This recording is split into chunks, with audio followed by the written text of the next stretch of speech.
เปิดฝามาพี่น้องเอ้ยผ่าแจงจางป้างวันนี้เนาะ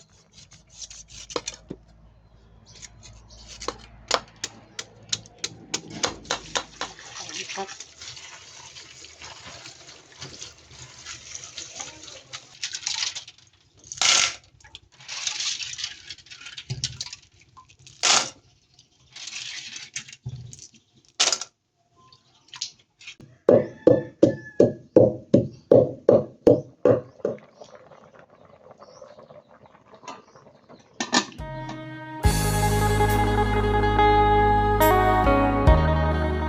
เปิดฝามาพี่น้องเอ้ยผ่าแจงจางป้างวันนี้เนาะ6 โมงเสาร์พี่น้องเอ้ย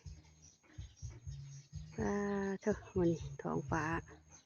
แจ่มแต่เสาเลยเนาะพี่น้องเอ้ยอยู่ที่เขตไต่ของลาวฮะ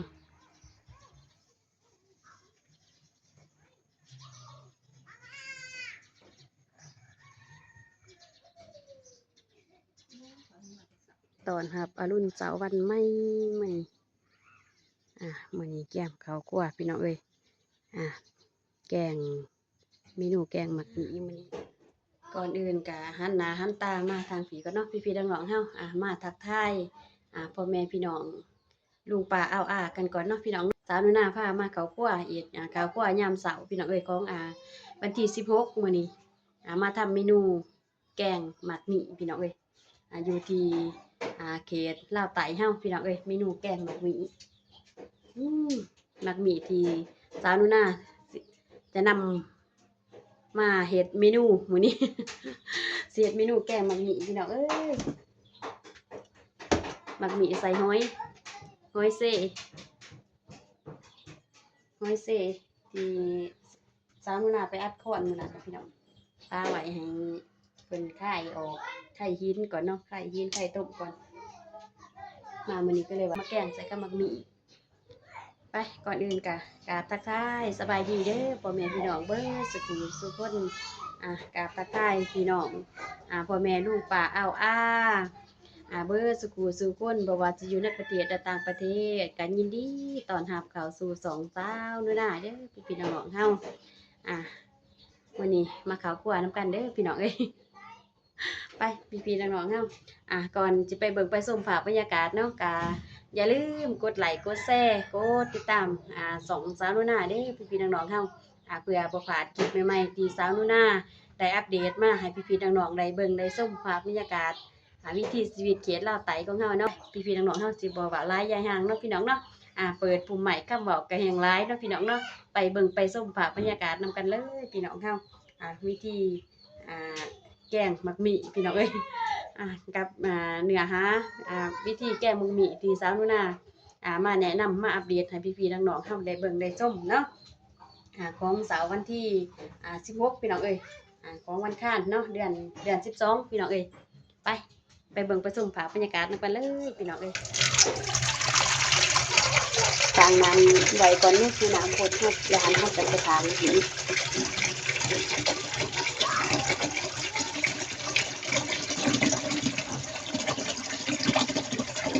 ตื่นมาช่วงเช้ารู้สึกว่าบรรยากาศเย็นพี่น้องเอ้ยว่าแต่ว่าแดดออกกะ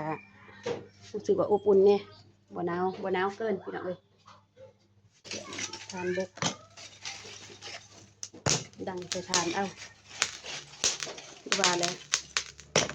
ทานแปลกเนาะ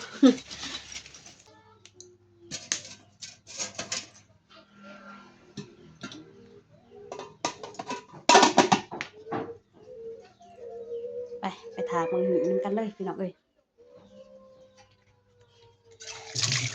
นี่ก่อน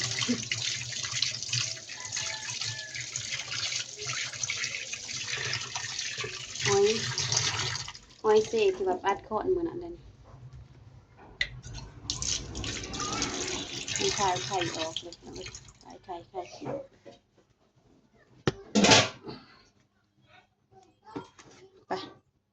ไปพามักมีอยู่ข้างนอกกันนำกันเลยพี่น้องเอ้ยนี่อีกพอดีกินพี่น้องเอ้ย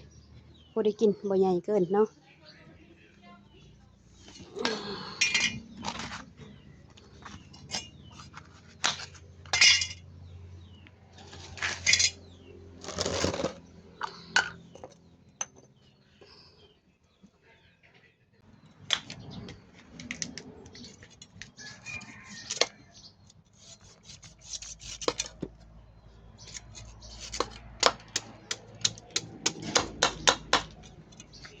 มักมีก็จังหาหยากได้เศษนี่ไปหาคอเอานำพี่น้องทางบ้านเพิ่นคุมเนื้อเพิ่นเลยพี่เว้ยไปขอเอาเพิ่นพอได้แกงงัดใส่หอย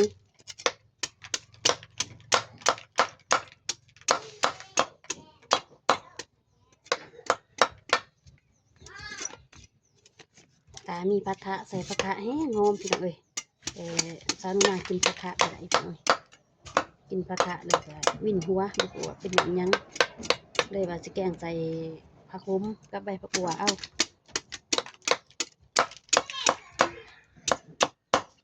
ใบหอมบัวแล้วก็ผักขมโอ้ยใบถ้าได้แกงใส่กันเนาะถือกันลำป่านยังโดด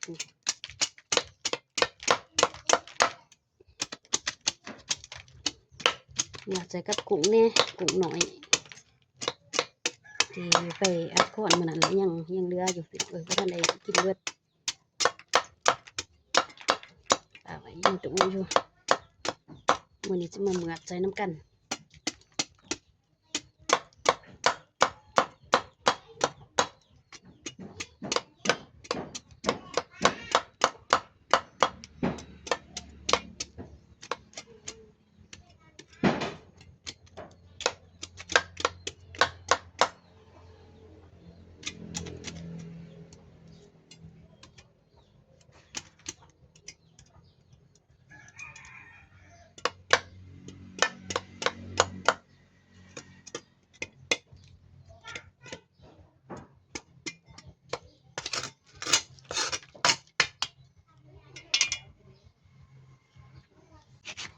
ดูอย่างออกกัน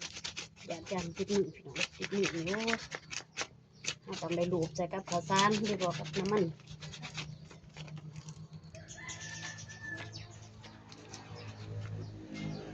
เหนียวได้อย่างปั่นกิน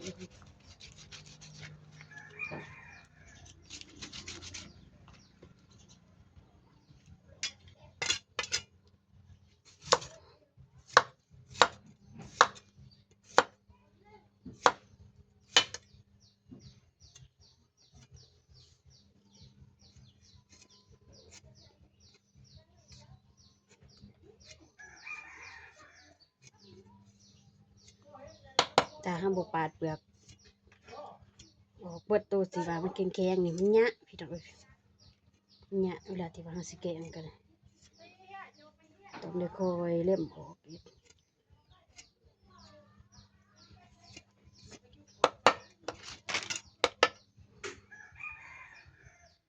ที่ว่าสำเร็จไปซอยมัน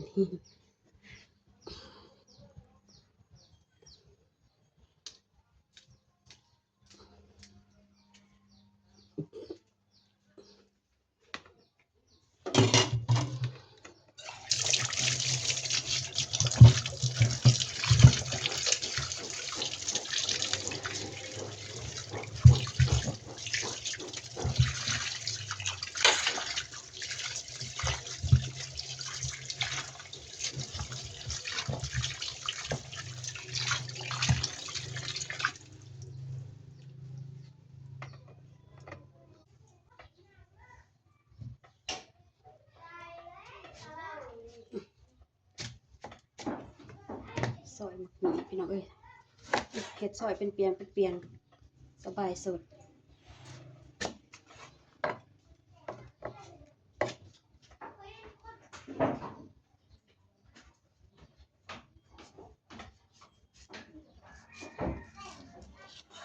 ใจเอาคน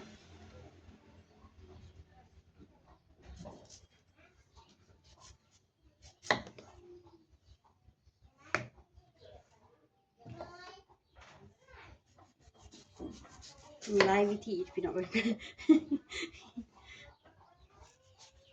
ว่าแต่ว่าเนี่ยได้สะดวกไปเห็ดกันเนาะมีนิดหน่อยจะสิ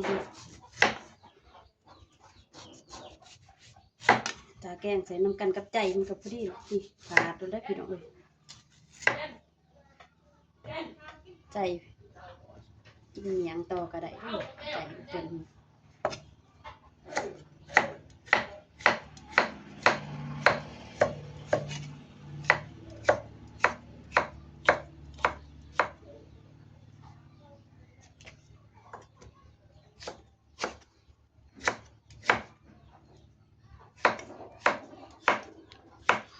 เป็นเปียงหน่อยพอให้เพิ่นเปื่อยไว้พี่น้องเอ้ย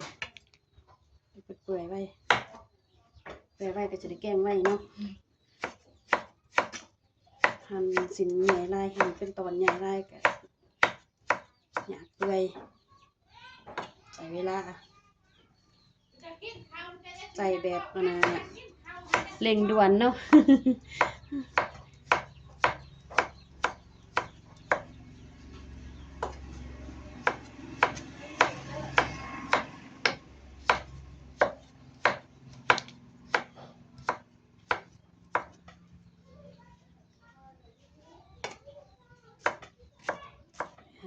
โอเคสำเร็จแบบนี้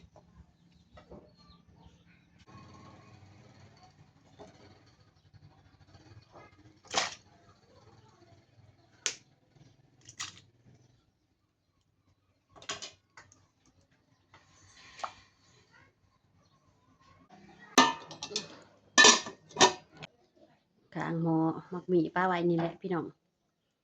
ป้าให้เพิ่นเปื่อยก่อนให้เพิ่นสุกดีแล้วก็ให้เพิ่นเปื่อยก่อนในขณะที่ว่าเฮาข้างหมักหมี่ถ้าความเปื่อยของเพิ่นเนาะเฮาไปตัดก้นห้อยเลยพี่น้องเอ้ยไปต่อยก้นห้อยนำกันเลย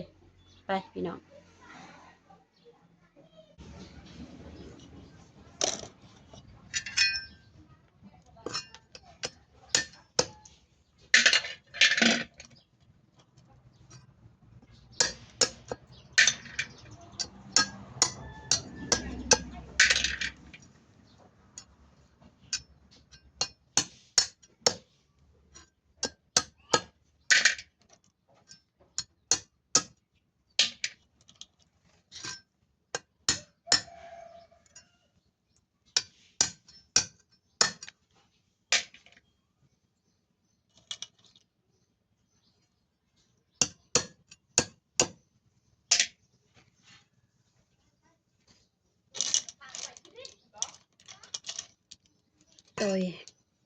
ต่อยก้นห้อย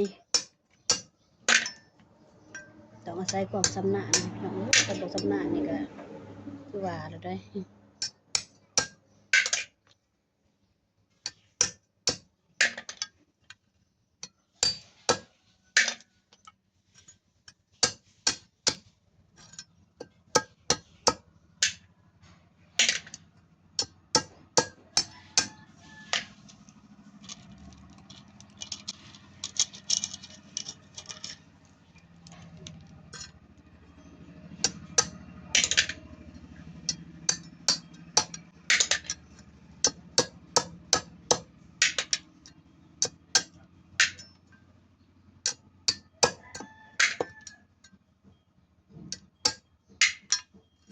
ไปพี่น้องไปเบิ่งหมักหมี่เฮาเลยบัดนี้ไปเปื่อยแล้วบ่หมี่เปื่อยก็จะได้แกงเลยเด้ไปเบิ่งหมักหมี่เฮาก่อนคือสิเปื่อยแล้วติโดนแล้วเนาะ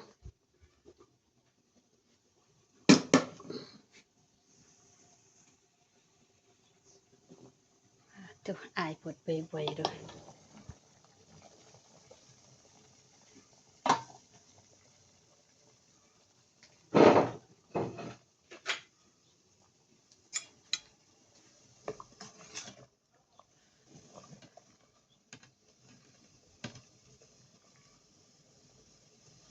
ซิมก่อนเปื่อยแล้วจ้ะ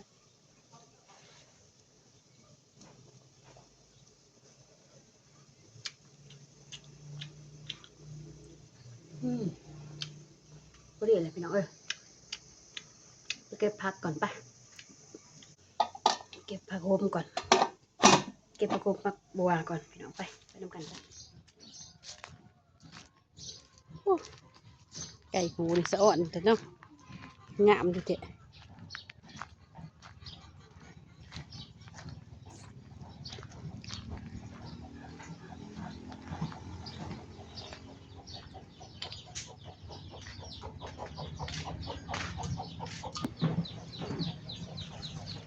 ไปโอ้แดดแจ่มขนาดพี่น้องเอ้ยแจ่มแห้งแดดมานี่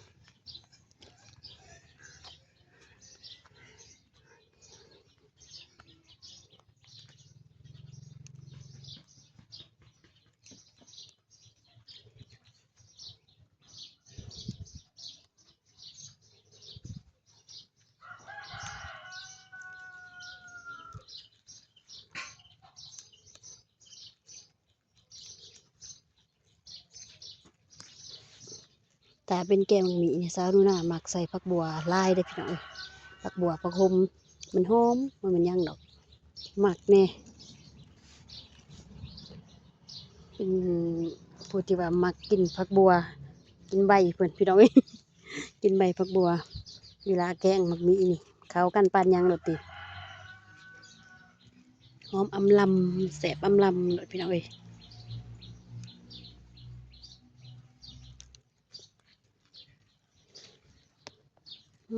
เนาะทักเนาะทักก็เก็บเอาเลยสิได้มันสิเหี่ยวทิ่มซื่อๆโอเคบัดนี้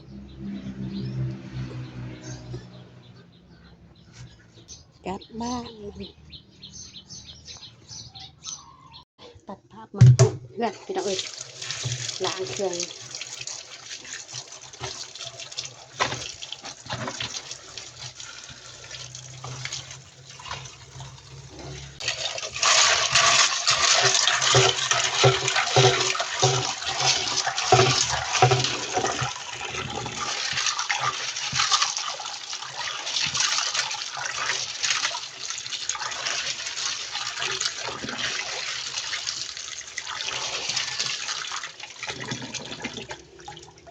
ล้างออก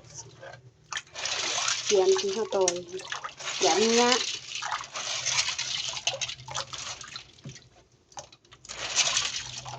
ของแต่ห้ามหลายตลอดนี่นะให้อยากแล้วให้กินล้างออก2-3น้ำไปเลยพี่น้องจะมันจะร้อน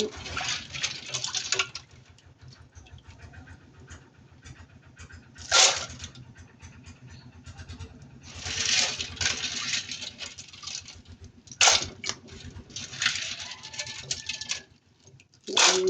งเงี้ยเลยโอเค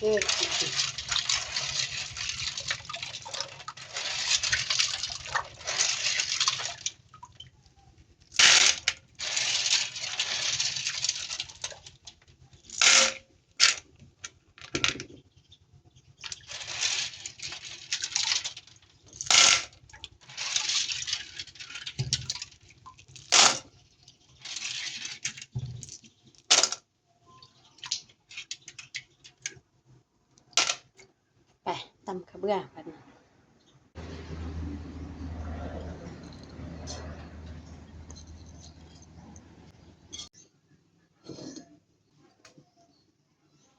ตำด้วยแป้งนัว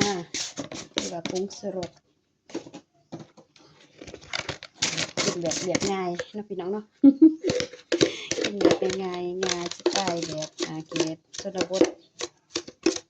กินแบบง่ายง่ายสไตล์เกรดลาวไต่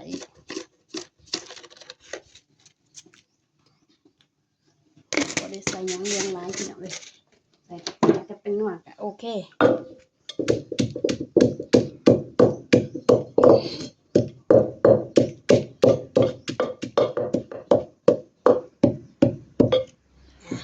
โอเค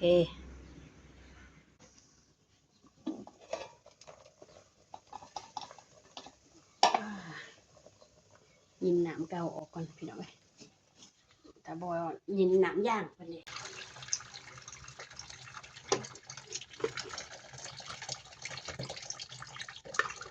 พอต้มแล้วก็ย่างเพิ่นก็ออกมานำเลยถ้าห้าโบราณออกผ้าให้ผาดผ้าให้แซ่รสชาติ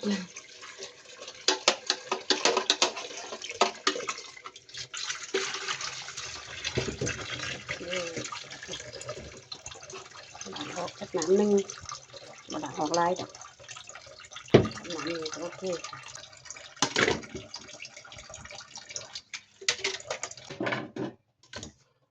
เติมน้ำไป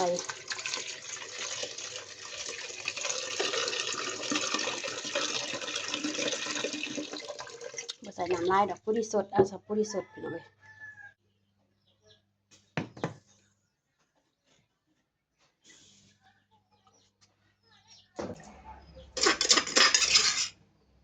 ถ้าบ่ได้กินปลาแดกเนาะแนะนำใส่ปลาแดกกระไดเด้อแต่สาวนาช่วงนี้ยังหมดก่อนหมดของดองพี่น้องเลยช่วงนี้เลิกบ่ได้ใส่ปลาแดกแกงแบบ เดี๋ยวตัวสายใส่หัวซิงไก่ผมเด้อให้มันหอมเติมความหอมปิดฝาไว้เดียวขาปวดแล้วจะมาใส่หอยนี่ปวดแล้วพี่น้องปวดแล้ว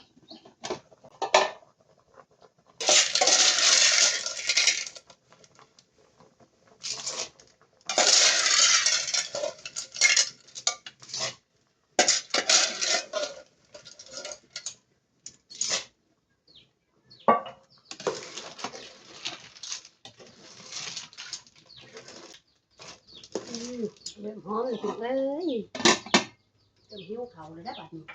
กินหอมส่งมากจะสิรออีกแป๊บเดี๋ยวใส่ผักแล้วก็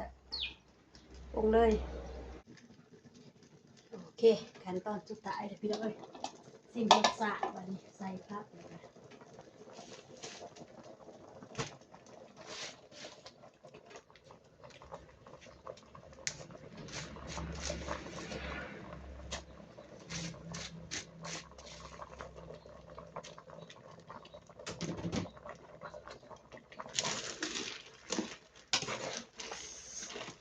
เด้อวันนี้กิน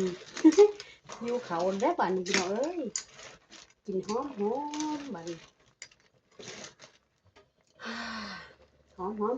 กินผักหอมผสมประสานกับกินผักบัว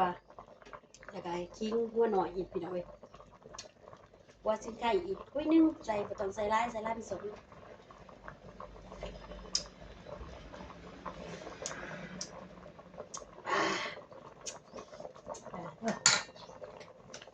หมดเลยอาหารพื้นบ้านเฮาแกงหมากหมี่ใส่หอยเติมรสใส่ถ้วยนึงเอาไปทำใส่ถ้วยนึงเติมตามอารมณ์เติมตามอารมณ์เนาะใส่เกลือไปนิดนึง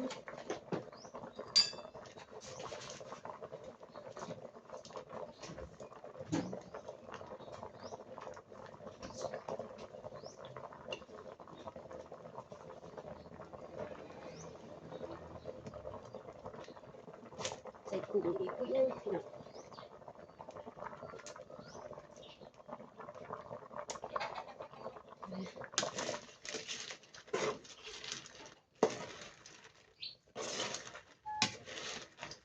หน้าตาน่ารับประทานขนาดพี่น้องเอ้ย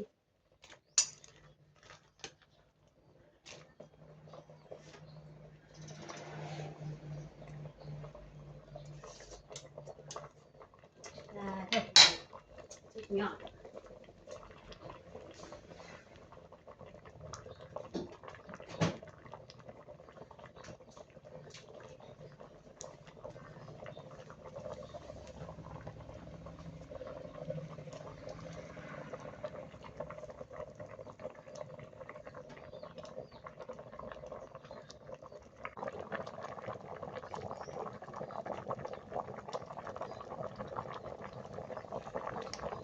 สะอ่อนเนาะกินกดบอกพี่น้องเอ้ยไปบัดนี้พี่น้องเกี่ยมพร้อมรับประทานได้เลยบัดนี้ น้ำลายไหลเลยพี่น้องเอ้ยไหลเลยนี่เถอะ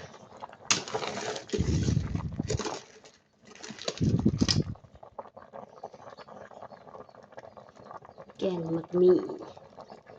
ใส่หอยใส่กุ้งเด้อ FC เพื่อนสกูทุกคนมากินน้ำสาวหนูนาเด้อมื้อนี้เด้อแกงหมักหมี่อาหารพื้นบ้านเขตลาวไต่พี่น้องเอ้ยสุดยอดเลย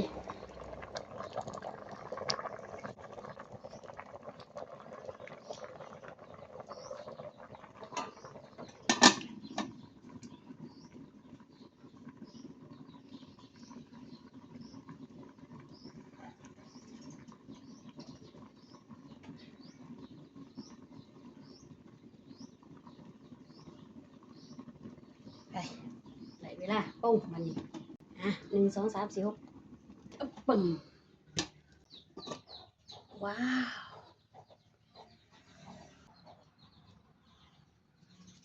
เรียบร้อยบัดนี้พร้อมเสิร์ฟมาเด้อ FC เบิร์สกูสุกคนมากินแกงหมักหมี่น้ำสาวหนูนาเด้อมื้อนี้เด้อ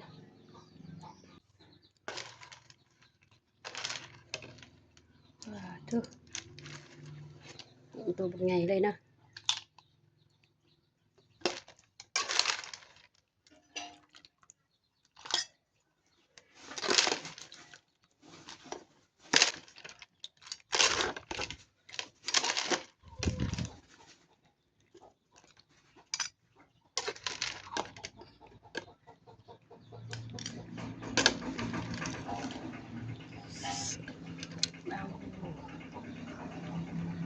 สะอ่อนเนาะ